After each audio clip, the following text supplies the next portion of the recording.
Hello, I'm going to lead you through a short semi-supine or lying down practice. So I'd recommend that you have some kind of mat or carpet so that you're not lying on the cold floor. You'll also need a few paperback books. I've chosen this height of books. This is to put under my head. So it's a little over an inch, and yeah, you can just play with that. The idea is to have freedom on all sides of your neck, so not just the back or the front. Um, yeah, so see what works for you today. So I'm going to lie down um, with the books under my head. You can go ahead and do the same thing. You don't really need to look at me unless something is confusing or you just want to see what I look like while I lie down. So the books are not touching my neck. My neck is completely free. I've got my arms folded at the elbows with my hands resting on my ribs. There's also a fold in my legs, and I'm allowing my whole back to rest back onto the ground. Paying attention to my breathing without attempting to change it.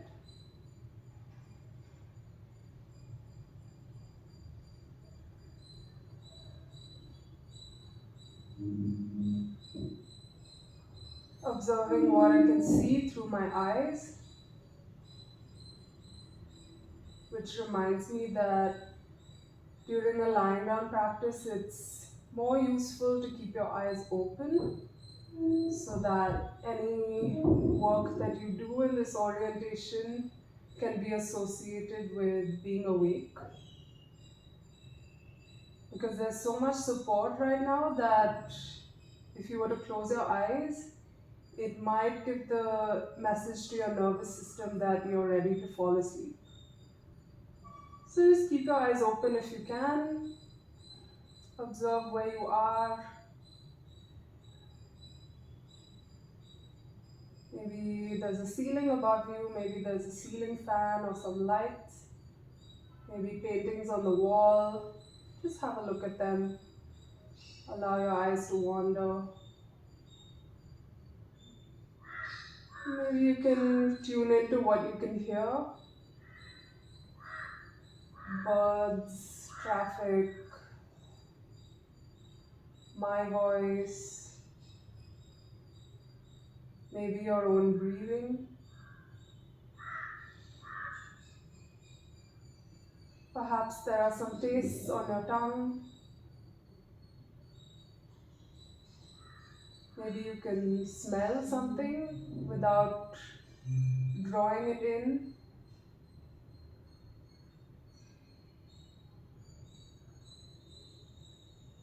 And you're observing the contacts underneath you.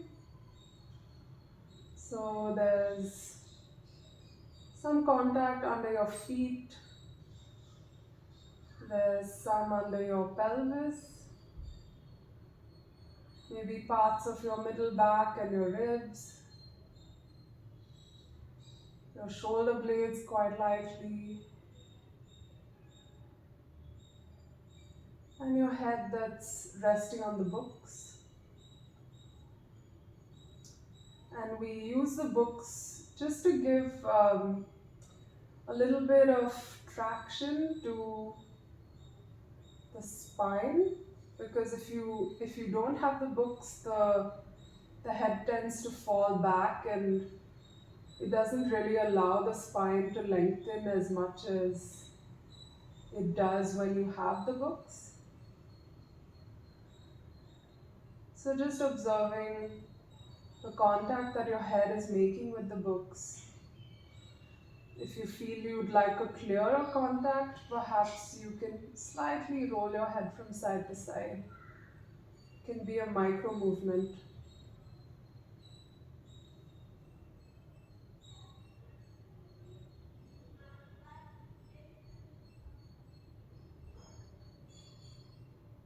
And somewhere below that contact is the top of your spine.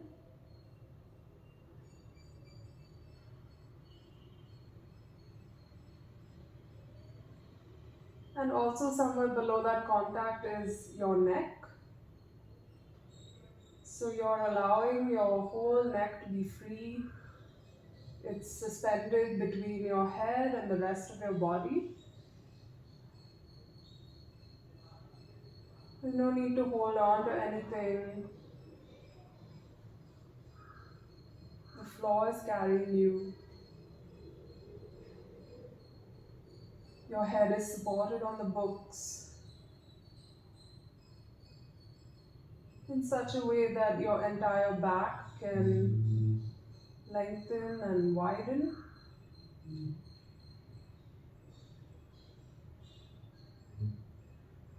Your elbows are aiming out away from your spine.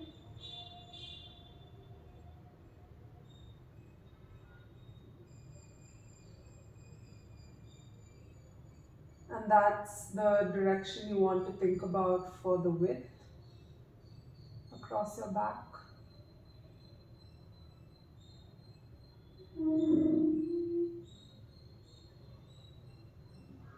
You're allowing your knees to point up to the ceiling, away from your pelvis, away from your feet.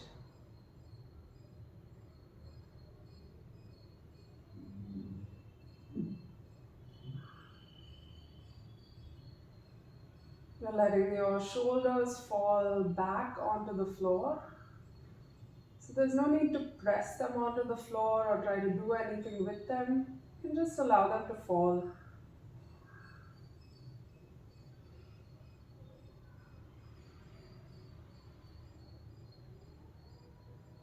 Observe if you're clenching your jaw, and maybe you can let that go if you were tightening it. Notice where your tongue is in your mouth. Is it pressing up against your palate? Is it pushing against your teeth somewhere? Can you allow it to release?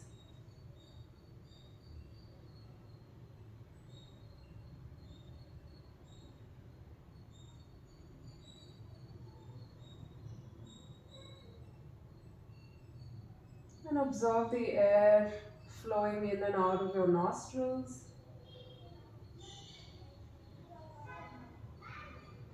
Filling your lungs, filling your whole self. And then leaving when it needs to. There's no need to direct or change your breath. Just witness.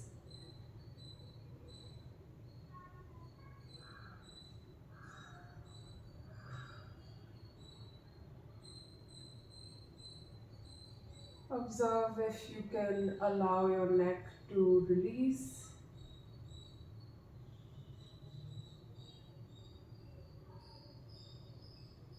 Allow your head to rest onto the books.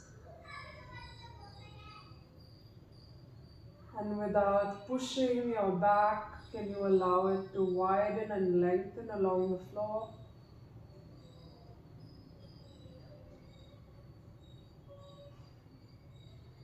So you may observe that there is space between you and the floor. It's perhaps a smaller amount than the space between you and the ceiling, but you can respect the space underneath you as well.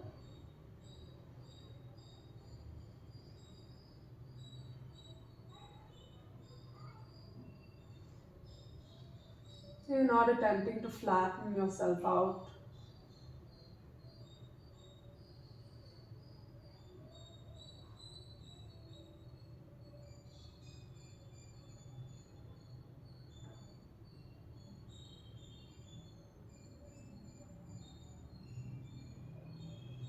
You can tune into your breath even through the movement of your ribs. Your hands might be on your abdomen or on your ribs directly, but it's quite likely you can feel some motion there.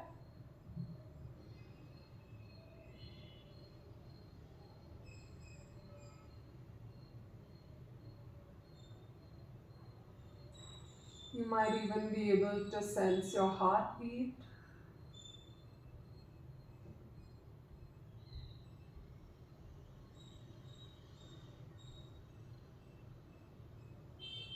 and you can be aware of your heart beating and your breath flowing. You're probably making two different rhythms, and you're just allowing them to continue.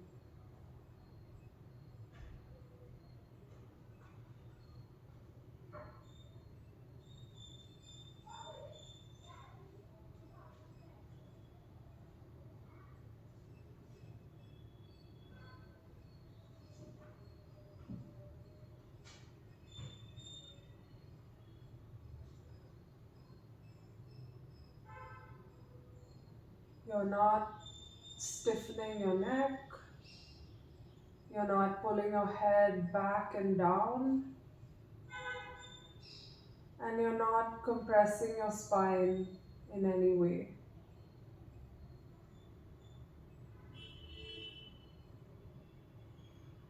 You're allowing yourself to spread generously along the floor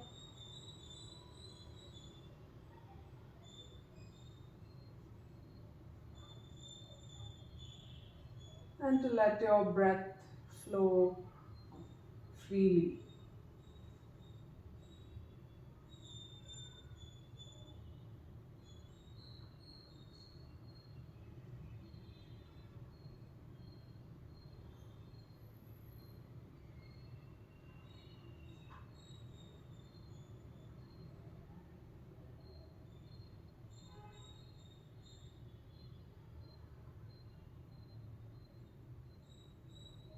See if you can consider all of these different parts: your neck, your head, your back, which includes your pelvis and your ribs, your arms, your legs. You can consider all of these parts as one,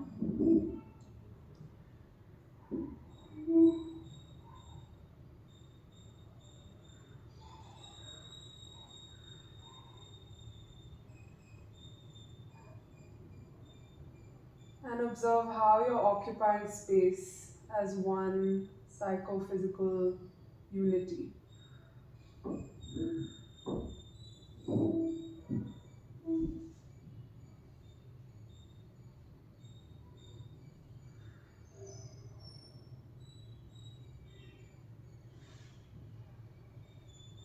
It might be as simple as acknowledging where you are in your room.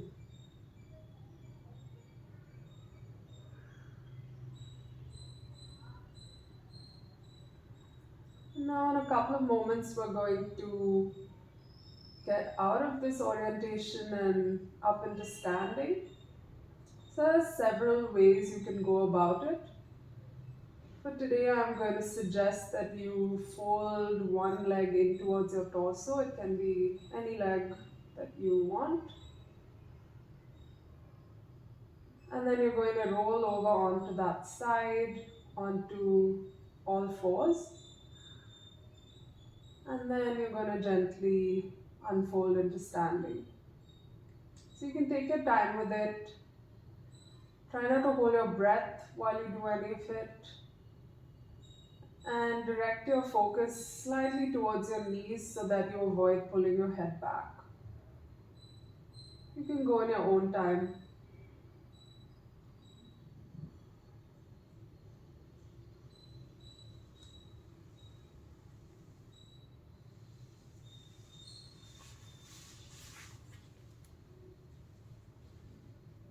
And once you find yourself in all fours, just observe how your support has shifted. The support is still there, but maybe your relationship has changed. So you still have the ground underneath you, but you have less contact with it.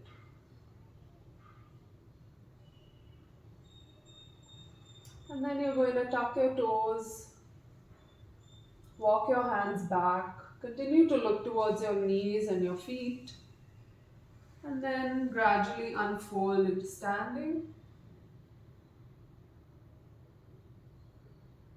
And observe again that you still have the ground underneath you, but your points of contact have become even smaller. But that doesn't mean that you need to shorten or narrow or shrink in any way.